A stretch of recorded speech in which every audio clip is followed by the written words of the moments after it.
Mais elles sont grandes en plus maintenant. Bonjour très chers auditeurs, absolument ravis de vous retrouver en direct sur Radio Médecine Douce. Il est pile 11h45 et on a le grand plaisir ce matin de retrouver dans une énergie olympique, mais une énergie tantrique, j'ai envie de dire, notre très chère Annabelle de Vinedieu. Bonjour belle Annabelle. Bonjour, belle Nathalie. Comment vas-tu ? Très bien, très très bien. Ravie d'être là de nouveau aujourd'hui avec toi, avec nos chers auditeurs. Alors, je parlais d'énergie tantrique il y a quelques instants.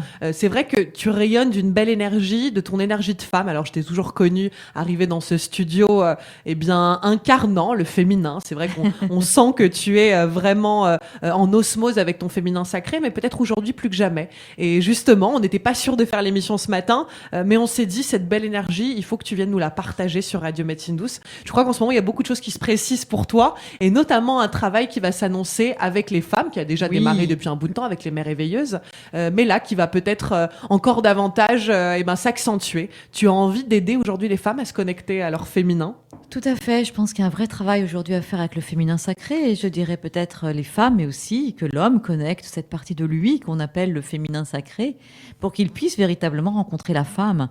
Parce que tant que l'homme sera dans le je veux, dans le pouvoir, dans le contrôle, dans je prends, il ne pourra jamais accéder véritablement à la femme, à la féminité, et ce fameux féminin sacré, quelque part, qui est une énergie de guérison, une énergie d'expansion, une énergie de cœur avant tout.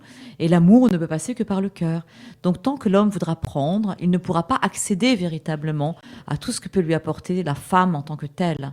Donc il y a un vrai travail à faire aujourd'hui sur les femmes pour qu'elles puissent justement se reconnecter véritablement à leur pouvoir de femme en tant que, quelque part, déesse, et non pas en tant que femme de pouvoir, parce que on a mis beaucoup aussi... la femme s'est sentie tellement, quelque part, justement contrôlée par le masculin, que pour reprendre le pouvoir, elle a développé une forme de yang démesuré. Ouais, mais dans l'excès inverse. Elle est partie dans une forme de je reprends le pouvoir, c'est-à-dire c'est un combat, c'est le pouvoir contre le pouvoir.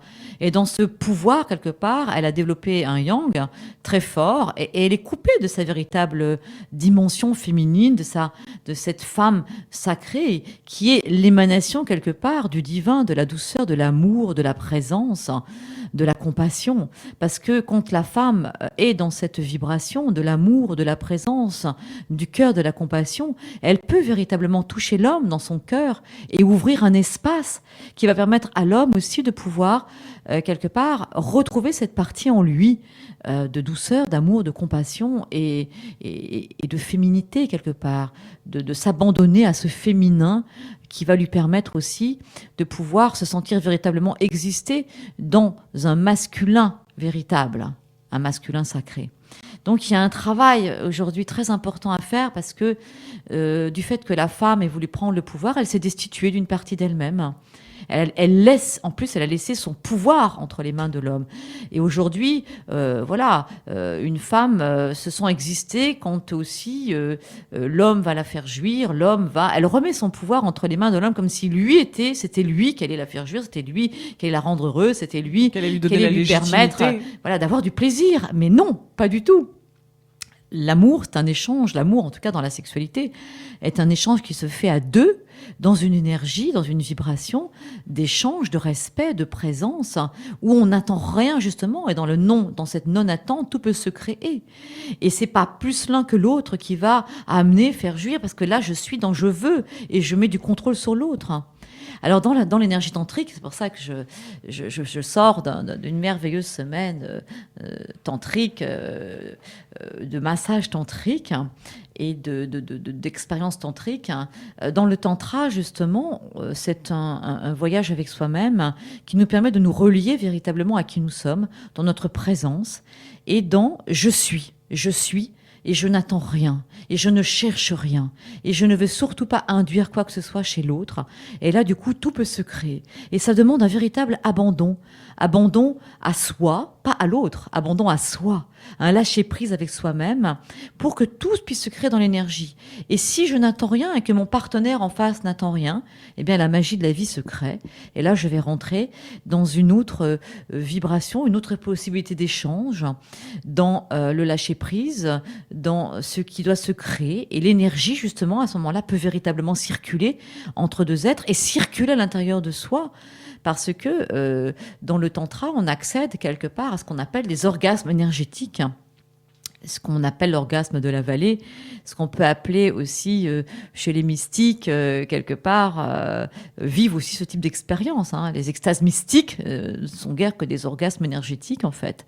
Que lorsque l'on s'abandonne à l'énergie, à la vibration, à l'amour, quelque part, parce que tout passe par le cœur, et ça demande aussi d'être dans une respiration profonde pour se connecter à soi véritablement. Alors, généralement, dans la respiration tantrique, on ouvre la bouche pour vraiment... dans la profondeur, j'inspire et j'expire. Et j'inspire à travers mon cœur pour ouvrir cet espace-là. Et quand je suis dans cette respiration, dans cette inspiration, et que je vais me reconnecter à moi-même, l'énergie peut circuler en moi. Et là, il se passe quelque chose de magique, où l'énergie m'emmène et m'amène véritablement, finalement, à rencontrer un orgasme, un véritable orgasme, ou je dirais même peut-être encore plus fort que l'orgasme féminin lié à une excitation clitoridien typique, voilà, ou vaginal, mais lié à l'excitation pure et dure quelque part. Parce moins que là, fonctionnel et peut-être plus spirituel, en fait. Exactement, parce que c'est un orgasme qui traverse tout le corps, c'est-à-dire que d'un seul coup, c'est comme une forme d'expansion cellulaire où toutes les cellules, on les sent vibrer et avec une jouissance intérieure qui emmène vraiment dans un lâcher-prise total où c'est l'énergie, c'est plus soi. Donc ça peut être des cris, ça peut être des rires, ça peut être de l'extase, ça peut être du sublime, ça les peut chants. être...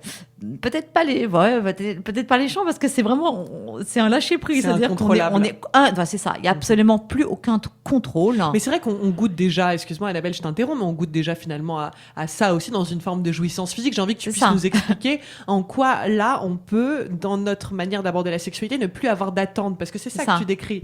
Et ça c'est très complexe parce que depuis qu'on a commencé à avoir une sexualité, eh bien on prend un peu les choses en main, on est homme comme femme, parce qu'on veut, on cherche à contrôler un petit peu, et le plaisir, comme on a compris comment ça marchait, enfin ça dépend pour qui, mais je pense pour sûrement la plupart d'entre nous, eh bien on va un peu droit au but. Là, comment redécouvrir une sexualité où, comme tu dis, on se laisse vraiment aller? Alors, juste pour terminer, par rapport à cet orgasme énergétique, qui est au-delà, quelque part, d'un plaisir véritable qu'on peut ressentir à travers le corps de façon multidimensionnelle, avec des expansions de conscience, qui est une véritable guérison. Parce que quand l'énergie, ce qu'on appelle l'énergie de la Kundalini, quelque part, circule comme ça dans le corps, qu'elle pénètre toutes les cellules, elle va aller décristalliser des points d'ancrage, elle va aller décristalliser des mémoires profondes.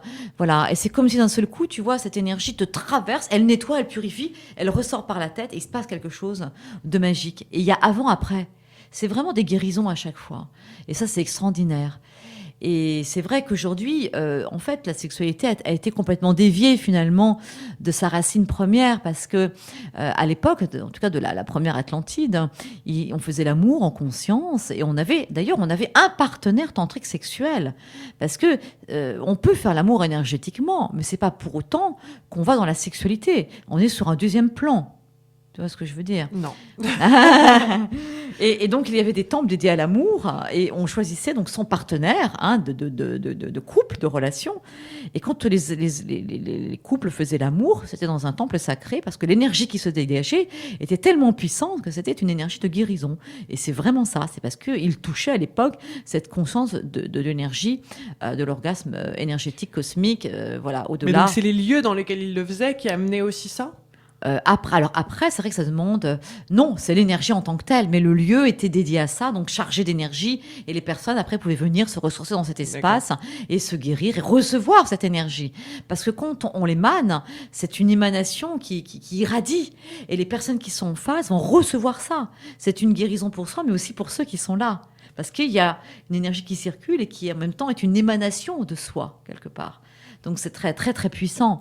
Et je pense que la voie du tantra, pour moi, est une excellente voie de guérison. Je vais revenir à ce que tu m'as dit avant, la question que tu m'as posée. Mais je voudrais juste faire un petit bémol parce qu'on parle moi, je parle de tantra blanc, je parle de tantra quelque part, qui est vraiment un tantra qui touche l'énergie de la conscience du cœur et de la spiritualité, qui est vraiment l'essence du tantra. Mais aujourd'hui, on a mis beaucoup de choses sur le tantra. On a mis beaucoup de choses sur le tantra. On parle de tantra rouge, qui n'était pas tout à fait ça au départ, comme un tantra très sexuel. Et moi, je vois beaucoup de personnes qui vont faire du tantra en pensant qu'ils vont quelque part rechercher quelque chose dans la sexualité. Or, ce n'est pas la priorité, la sexualité. La priorité, c'est l'énergie d'amour et de cœur. Ensuite, bien sûr, vient la sexualité et vient quelque part, quand on est dans cette énergie, c'est énorme ce qui peut se passer dans une relation sexuelle. C'est-à-dire qu'on n'a même plus besoin même de bouger quelque part. C'est juste, on se connecte, on se pénètre et il y a une expansion à l'intérieur du corps. Donc c'est l'énergie quelque part qui prend toute sa place dans cet échange en plus à deux qui est magique parce que c'est le féminin qui rencontre le masculin et qui crée l'énergie de la création puisque le féminin rencontre le masculin pour enfanter quelque part. C'est l'énergie de la création, ce qu'on retrouve dans le tambour chamanique. La mayoche, le sexe masculin qui vient taper la tambour, le rond, la matrice et de cette connexion, de cette rencontre entre le féminin et le masculin naît la création, la vibration de la création et de l'unité. Donc on réunit quelque part le féminin et le masculin pour créer l'unité en soi. Voilà. Et c'est vraiment dans cette conscience-là. Et quand on est un partenaire sexuel, du coup, voilà, il se crée quelque chose d'extraordinaire quand on est dans cette conscience, cette énergie, ou que même sans aller forcément dans le mouvement, c'est-à-dire que c'est pas nous qui choisissons le mouvement, c'est l'énergie qui nous emmène. Et dans le tantra, on rencontre la sensualité, parce que quand on est habité par l'énergie, on est dans l'émanation de ses sens, on est toute sensualité, c'est-à-dire que la sensualité, tout devient qu'une forme d'orgasme. On peut manger, on peut goûter, un repas tantrique, par exemple, ça va vraiment être simplement goûter des aliments en conscience, en prenant le temps, en ressentant. Il se passe autre chose. On peut même avoir un orgasme avec un morceau de radis, voilà, de radis ou autre. Je sais pas, peut-être avoir un orgasme avec un radis, pourquoi pas. Mais je veux dire, c'est-à-dire que c'est au-delà, tu vois, de la représentation, c'est quelque chose de beaucoup plus profond qui nous amène à vibrer quelque part la vie, à vibrer tout ce qui nous entoure. Le lien charnel, voilà, avec les choses. et donc on peut aller dans une très très grande sensualité, mais c'est pas je cherche à être sensuel. C'est que l'énergie m'amène à aller dans une vibration qui m'amène à être dans cette c'est quelque chose qui se crée simplement dans la sensualité, dans l'extase, dans le plaisir, voilà. Mais ça fait partie du tantra. Mais c'est pas je cherche, c'est je suis, je deviens. Et c'est pas si je n'arrive pas à faire jouir l'autre, mon Dieu, qu'est-ce qui va se passer? Je suis pas à la hauteur. Ou si j'arrive pas à faire jouir une femme, je suis pas un homme qui vaut le coup. Et puis la femme est en attente parce que si l'homme n'arrive pas à la faire jouir, c'est pas un bon coup quelque part. Et là, on est à côté de tout. Parce que là, on met de la pression, attente. Donc, on ne peut pas toucher cela. Et c'est quand on n'attend plus rien, c'est quand on relâche le corps, que finalement, on arrive à rentrer dans cette conscience, dans ces extases énergétiques. Alors, qui demandent peut-être aussi quand même de préparer, des préparations. Non, mais des techniques d'ouverture à soi, c'est comme ça, tu simplement. le disais, il y a un vrai travail sur la respiration. La préparation, c'est vraiment, c'est ça. Ça amène simplement de lâcher prise, de s'ouvrir à soi, d'aller dans la détente. La détente, voilà. D'ailleurs, il y a beaucoup de travail qui est fait aussi avec Osho, les méditations d'Osho, les méditations actives, méditation des chakra breathing, méditation du cœur. Il y a beaucoup de choses faites autour des méditations d'Osho, qui sont des méditations très puissantes, qui généralement se font sur 4 phases et qui permettent véritablement d'aller vers le lâcher prise. Parce que c'est ça, c'est dans notre monde aujourd'hui, on ne s'arrête plus. On n'a plus cette conscience, quelque part, de se poser avec soi, de prendre le temps d'écouter simplement ce qui se passe et de laisser, et de se détendre. Et dans cette rétention, quelque part, rien ne peut se créer. C'est pas possible. La création ne peut se faire que quand on est dans la détente et que ça circule véritablement. Donc, il y a beaucoup de techniques, en effet, de méditation, de respiration corporelle, de détente, etc., qui vont permettre à la personne, en effet, de toucher ce point de relaxation. Il y a Barry Long aussi, qui a écrit un livre, Tantra et sexualité, justement, où lui propose beaucoup d'exercices sur la relaxe et sur la détente. Voilà. L'ouverture en soi. L'ouverture en soi. C'est-à-dire que tout vient de soi. Si on va chercher chez l'autre, on ne pourra jamais trouver quelque part, parce que c'est pas comme ça que ça se crée.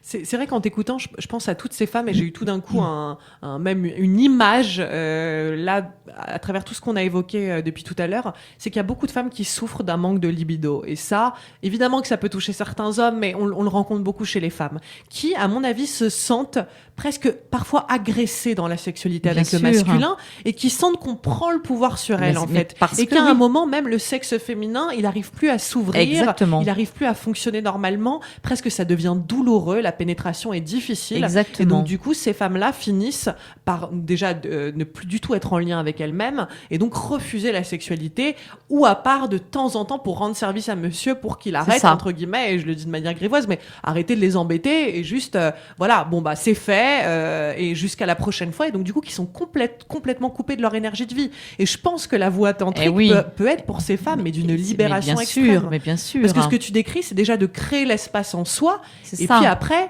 de lâcher prise à tout, de pas avoir un homme qui quelque part utilise le sexe féminin comme un espace masturbatoire. C'est ça, parce que du coup la femme elle ressent, et en plus le vagin est un endroit mémoriel où quelque part tout ce qu'on va c'est un endroit qui porte énormément de mémoire en fait, et il faut savoir que la façon dont l'homme en fait en effet aborde la femme, comme tu le dis, ça va la fermer ou ça va l'ouvrir, et ça demande à l'homme d'être dans une vraie conscience, déjà aussi lui-même, de ne pas chercher d'être dans la détente et dans la présence, et la présence demande une extrême lenteur.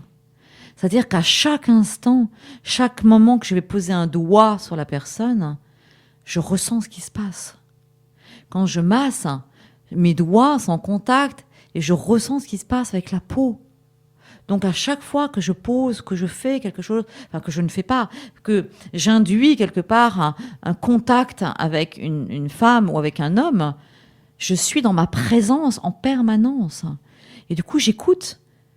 Donc, quelque part, la femme, c'est très délicat, une femme. Il faut y aller aussi, même comme un homme, parce que c'est très impliquant, le tantra aussi. Ça nous confronte beaucoup, quelque part, justement, à toutes ces parties qui ont été blessées, ou à l'intrusion, ou à tout aussi, quelque part, cette mémoire que porte la femme depuis de domination. Des millions d'années, d'être intrusée, quelque part, par l'homme.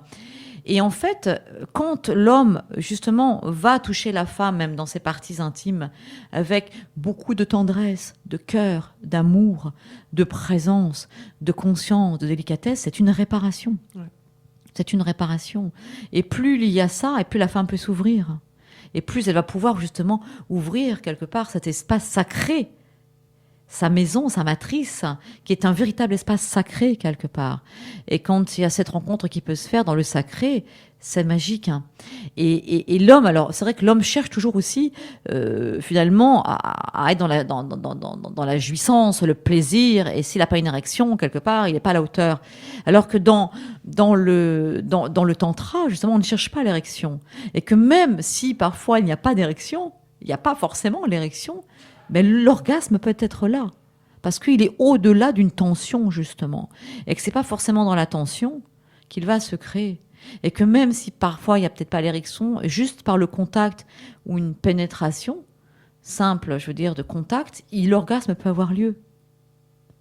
Donc c'est vraiment une autre voie, mais qui ne peut passer que par le cœur. Et pourquoi on dit que la femme est une initiatrice ? Parce que la femme, elle est déjà connectée à ce cœur, puisqu'elle est reliée justement à la matrice, elle est reliée à la création, à la force de vie, au cœur de la terre-mère. La femme est déjà ouverte, elle a cette capacité d'aimer et donc cette capacité d'ouvrir le cœur de l'homme. C'est dans ce sens-là que la femme est une initiatrice quelque part dans le tantra. On parle de la Shakti, et on parle de la femme qui incarne l'énergie de Tara, mais c'est vraiment ça, c'est qu'elle devient la déesse, et que l'homme ne peut que remercier, et respecter et vénérer quelque part, entre guillemets, cette puissance féminine qui est là.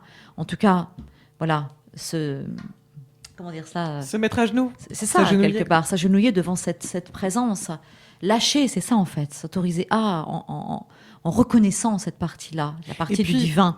Ouais. Et que du coup, à partir de là, si l'homme justement accepte l'ouverture de cœur de la femme, il va pouvoir aller dans l'ouverture de son cœur et dans la respiration tantrique. Tu vois, par exemple, la femme va expirer dans le cœur de l'homme cette énergie d'amour. Donc, on peut poser la main sur le cœur. Et l'homme va inspirer dans son cœur cette énergie d'amour pour le descendre jusque dans sa sexualité, dans son sexe. Et la femme va inspirer dans son sexe l'énergie sexuelle de l'homme, empreinte de l'énergie d'amour. Et la femme va ramener cette énergie sexuelle dans son cœur. Et donc, il se crée un cercle, quelque part, un mouvement circulaire entre l'homme et la femme, reliance du cœur à cœur, que la femme ouvre le cœur, peut ouvrir le cœur de l'homme. Et voilà, et ça circule. Alors, je vais faire un bémol parce que je parle de l'homme et de la femme. Mais là, je parle de l'homme et de la femme. Mais parce que la femme, quelque part, a plus de facilité à aller toucher ce féminin sacré qui est l'énergie d'amour inconditionnel du cœur et de l'unité, d'accord ? Mais je ne dis pas que quand un homme n'a pas touché, a touché justement cette ouverture de cœur dans son féminin sacré, il est dans la même vibration. Et là, c'est extraordinaire parce qu'il se passe une résonance entre l'homme et la femme à distance, c'est-à-dire qu'on est l'un en face de l'autre, on se regarde à distance, et là, on peut avoir une jouissance à distance. Parce que la connexion, la résonance se fait. C'est juste une question de résonance entre l'énergie d'amour et l'énergie d'amour, l'énergie du cœur et l'énergie du cœur, qui passe à travers nous et qui nous amène quelque part avec cette énergie de la sexualité, premier chakra, qui est l'énergie de vie, l'énergie de la création, l'énergie de la jouissance, du plaisir quelque part, mais pas d'un plaisir recherché, d'un plaisir vivant, d'un plaisir qui est, d'un plaisir qui émane. Voilà. Alors, c'est vrai que puisqu'on parlait de la question des femmes aussi, il semblerait que les hommes aient vraiment à emprunter aujourd'hui un chemin tantrique parce qu'on sent, et là c'est vrai que c'est une bonne période pour illustrer ça, la période estivale, où on a l'impression que tout d'un coup les hommes sont submergés par leur pulsion de sexualité, et je crois que c'est vraiment ce qu'on sent aussi dans nous, les femmes, dans la sexualité qu'on peut avoir avec les hommes, c'est-à-dire qu'on sent que l'homme, à partir du moment où il vit une érection, il a besoin de se soulager, en tout cas quand il n'y a pas vraiment mis une démarche de conscience, et même des hommes, des inconnus qu'on peut croiser dans la rue, les regards qu'ils portent sur nous et sur certaines femmes, je veux dire, c'est clairement un regard de pulsion, voire de perversion en fait, parce que même encore hier, je revenais avec mes courses et il y a un serveur que je croise et qui me regarde, mais il m'a pas regardé comme on peut regarder une femme entre guillemets d'une manière normale, c'est qu'il m'a tout de suite regardé, il a démarré par le bas, il est monté en haut et tout d'un coup, moi j'ai eu d'ailleurs tout de suite une réaction assez vive et, parce qu'on ressent, et rigide. on ressent. Déjà on ressent très bien, et puis je veux dire, quelle femme aime vraiment, moi je me souviens que combien de fois j'ai embrouillé des hommes que je pouvais croiser dans la rue parce que je ne supportais pas ce regard justement qui pour moi était un regard de perversion que je ne voulais pas accepter sur moi, et quand je leur disais ça, ils me disaient oui mais il y a des hommes, il y a des femmes qui adorent qu'on les regarde comme ça. Non, je ne pense pas. Je pense qu'aucune femme sur cette terre, quand elle est connectée à elle-même, aime qu'on la regarde comme si elle était un morceau de viande appétissant. Personne n'a envie de ça. On est quand même dans une société de consommation aussi, oui, voilà, c'est Nathalie, ça, où aujourd'hui on a mis quand même la sexualité dans de la consommation. Clairement. Voilà, où la femme, voilà, et à quoi c'est réduit, tu vois, on tape sur Internet, on peut avoir tout ce qu'on veut, on peut aller s'envoyer en l'air, etc. C'est tellement facile. Bien sûr, mais on peut très bien quelque part s'envoyer en l'air même une nuit et de le faire avec bien sûr, beaucoup de respect, beaucoup de beaucoup conscience, d'ouverture, beaucoup de lumière. Bien sûr, de présence, d'amour et de... Complètement. Bien sûr, et on peut mais c'est que cette tension que ressentent les hommes à travers l'excitation, dès que c'est présent, elle leur fait presque tourner la tête, vriller, quoi, j'ai envie de dire. La voie tantrique, selon toi, peut être vraiment une voie de libération pour ces hommes qui sont en proie finalement à leur propre excitation. Et proie, c'est vraiment ce mot, c'est ça. Mais oui, bien sûr, puisque en plus, dans le tantra, on ne cherche pas l'éjaculation, on cherche justement parce que l'éjaculation, comme tu le disais, c'est une énergie qui va vers l'extérieur quelque part. Donc c'est plus une énergie qui est ramenée vers l'intérieur. Donc c'est très délicat, c'est pas évident pour l'homme. Et même dans le rapport sexuel, l'homme tantrique, donc il va toucher peut-être le point de plaisir, et au moment où il va toucher le point de plaisir, il va respirer pour ramener l'énergie à l'intérieur en fait. Parce qu'après comme ça, il peut aussi tenir très longtemps et puis se nourrir de cette énergie et non pas l'expulser, ce qu'on appelle la petite mort quelque part. Où après, il n'y a plus rien, il n'y a plus personne, et on est vidé quelque part. Et on ressent le vide. Et souvent, quand on a une relation sexuelle sans conscience, c'est le vide après. C'est un grand vide. Parce que quelque part, cette jouissance-là, c'est une énergie qui sort, qui se perd et qui ne nous nourrit pas. Et la femme, quand elle ouvre sa matrice, avec tout ce que représente l'utérus, justement, aussi, dans tout ce qu'elle porte dans ses mémoires, etc., s'il n'y a pas d'amour, pas de conscience, c'est une pollution. C'est-à-dire qu'elle va récupérer une énergie de l'homme à l'intérieur d'elle-même qui est très polluante. Selon toi, qu'est-ce que peut amener le fait d'avoir de très nombreux partenaires, hommes ou femmes, de faire l'amour avec énormément de gens différents? Ben, déjà, alors après, c'est vrai que généralement dans le tantra, on choisit un partenaire sexuel. Tu vois, on peut vibrer avec beaucoup de monde, beaucoup d'hommes, beaucoup de personnes, des femmes. Enfin, après, c'est pas limité, hein. Même un arbre, on peut faire l'amour avec un arbre. Hein. C'est pas un souci avec la nature, C'est-à-dire avec les éléments. Bah, oui, non, mais voilà, dans une forme de connexion. Voilà. Mais ce que je veux dire par là, c'est que en fait, dans une approche non tantrique, hein, c'est comme ça que voilà, je l'entendais. Mais qu'est-ce que ça peut entraîner d'un point de vue énergétique? C'est-à-dire que la femme va prendre, et du coup, ça peut être très polluant et ça peut entraîner des problèmes gynécologiques importants, voire même des cancers du col de l'utérus, voire des infections, voire beaucoup de choses en fait. Dès qu'il y a une intrusion, de toute façon, les 3/4 du temps, c'est une cystite derrière. Hein. La cystite peut être justement une manière pour le corps de dire... De réagir à une intrusion. Là, j'ai été presque forcé, contraint. Ouais.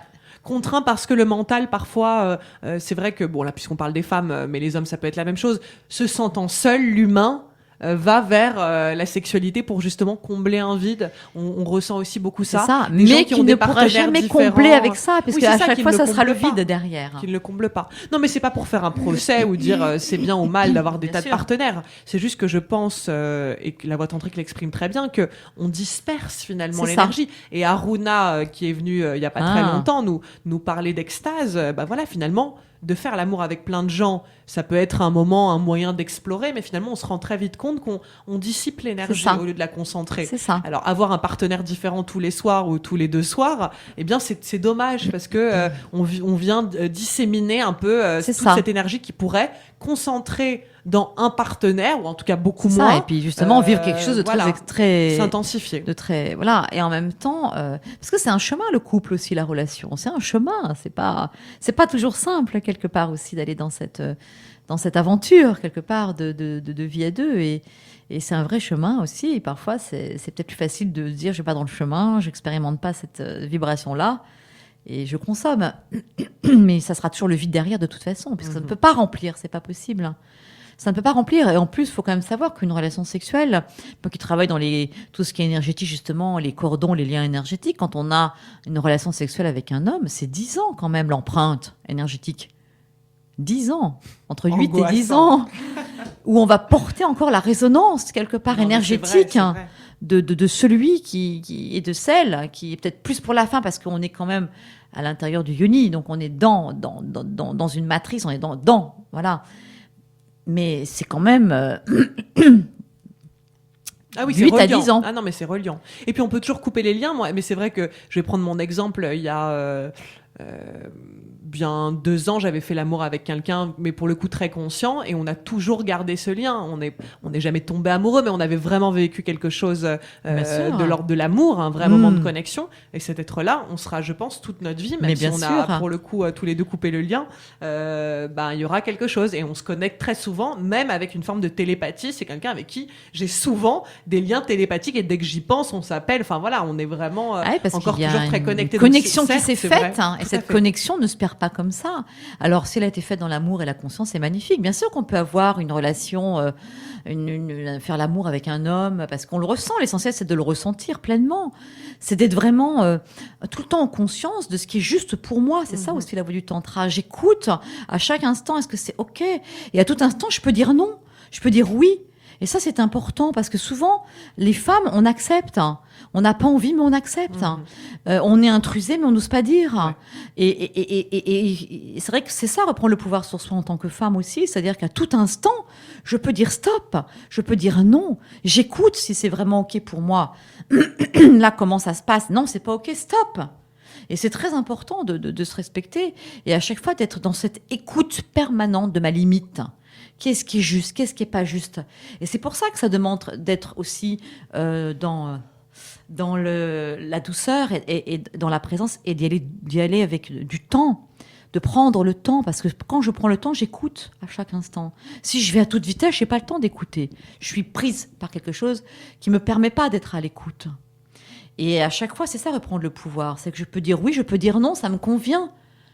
Et dans le tantra, d'ailleurs, on fait des exercices très intéressants où on se regarde dans les yeux et on pratique ce qu'on appelle la position du ciseau. C'est dans le livre de Barry Long, où l'homme et la femme s'entrecroisent et se connectent habillés, mais avec la connexion au niveau du sexe. Et on se regarde et on dit à l'autre tout ce qu'on ressent. Je ressens ça, je me sens, je vis ça, je sens. Ah, il y a ça, là, je me sens dérangée par ça.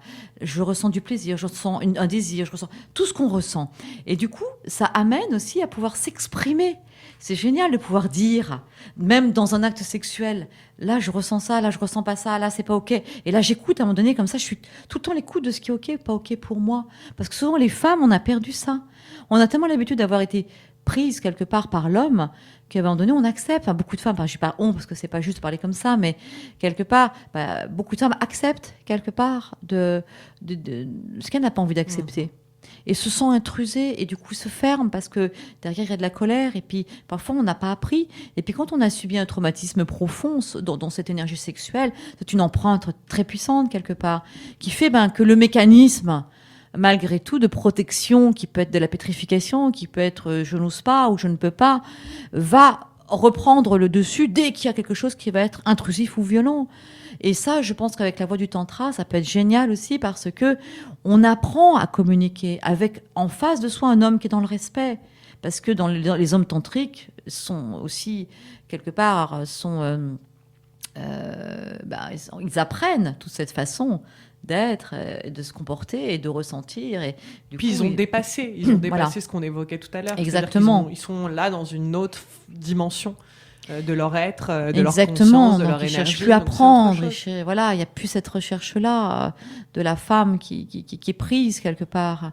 Et voilà. Et je pense que c'est un très très beau travail thérapeutique, très profond. Ça va vraiment toucher l'intime, ça va toucher l'ultime, ça va toucher le plus profond de soi.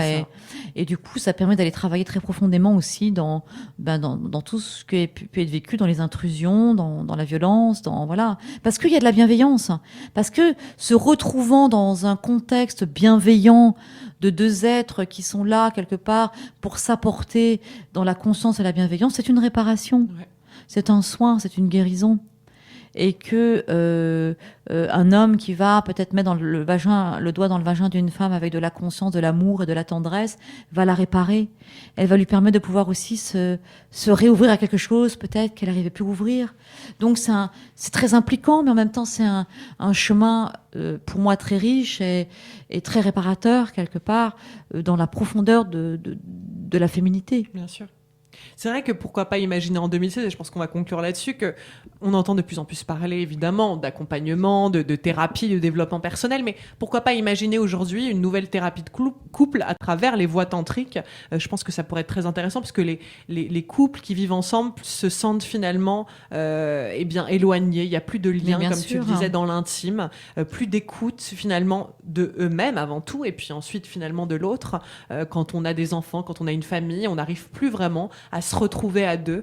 Et c'est vrai que l'espace intime d'une chambre à coucher, ça peut être l'espace d'une rencontre avec l'homme ou la femme que l'on aime. Et la voie tantrique peut être une voie de reconnexion et puis il y a personnes que l'on aime. Beaucoup de création aussi. Tu vois, c'est un chemin aussi d'éveil des sens quelque part, mais dans le bon sens du terme, tu vois. Et la chambre, ça peut être un espace sacré, tu vois. Quand on prépare une cérémonie, on met des fleurs, on met des parfums, on met des bougies, on accueille, on se prépare, on prend le temps, on savoure, on déguste, tu vois.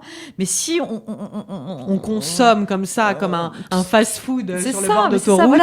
C'est ça. Je dirais que le tantrisme, c'est ça. C'est quelque part. C'est le restaurant 4 étoiles. Exactement, même 5 étoiles, de la dégustation. Voilà. Le McDonald's d'autoroute. Et que la sexualité telle qu'on l'a fait aujourd'hui, c'est le McDonald's d'autoroute. C'est vraiment ça.